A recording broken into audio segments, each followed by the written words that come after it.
Imagine a world where one man's will could plunge an entire nation into terror, where billions flowed like water, and fear was currency. How does a single criminal rise to such unthinkable power? This is the story of the Medellín Cartel, a criminal enterprise that reshaped the country and shook the world. We're going to peel back the layers of myth and legend surrounding Pablo Escobar, a man who became richer than kings, and explore the chilling cost of his ambition, a cost paid in blood, corruption, and an enduring legacy of pain that still echoes through the streets of Colombia. In the early 1970s, as the demand for a new white powder surged in the affluent cities of the United States, a group of ambitious, ruthless individuals in Medellin, Colombia, saw an unprecedented opportunity. They were not just street dealers. They were visionaries of crime, building an industrial-scale operation.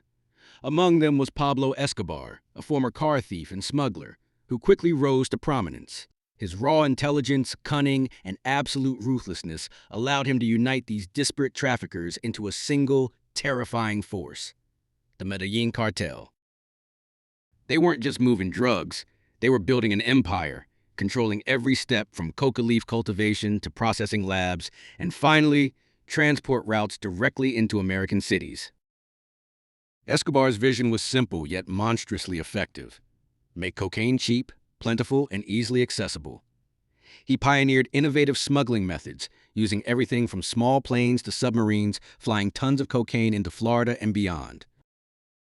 At its peak, the Medellin cartel was reportedly shipping 70 to 80 tons of cocaine into the United States each month, netting Escobar an estimated $420 million per week. To put that in perspective, he was so rich, he once burned $2 million in cash just to keep his daughter warm while they were on the run.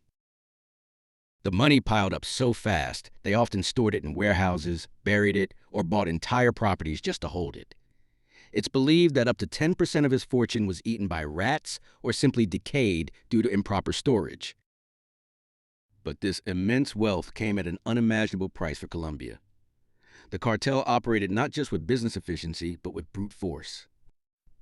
Anyone who stood in their way, politicians, judges, journalists, police officers, even ordinary citizens, faced a simple choice: plata o plomo, silver or lead. Take the bribe or face a bullet. This led to an era of unprecedented violence.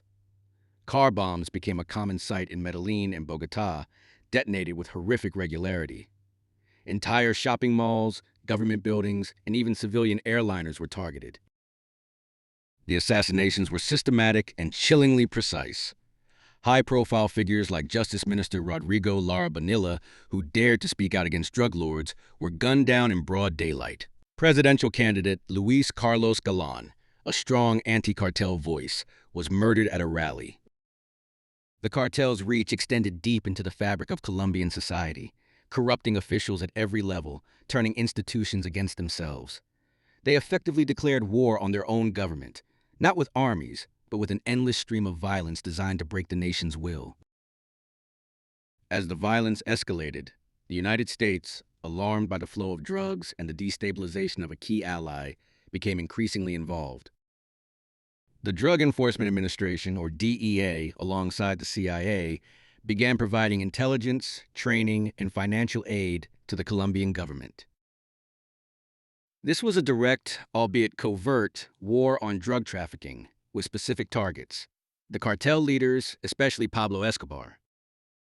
The pressure mounted, leading to intense manhunts and further escalating the conflict. Extradition to the United States became the ultimate threat for cartel members, a fate many feared more than death in Colombia, knowing they couldn't bribe their way out of American justice. The climax of this brutal saga arrived in 1993. After years of running, hiding, and fighting, Escobar's empire crumbled. He had escaped from his self-built luxury prison, La Catedral, a year earlier, triggering one of the largest manhunts in history. The search involved thousands of Colombian special forces, supported by U.S. intelligence. On December 2, 1993, on a rooftop in Medellin, Pablo Escobar, the man who once held a nation hostage, was finally cornered and killed. His death marked the end of an era, but not the end of Colombia's struggles. The fall of Escobar left a profound scar on Colombia.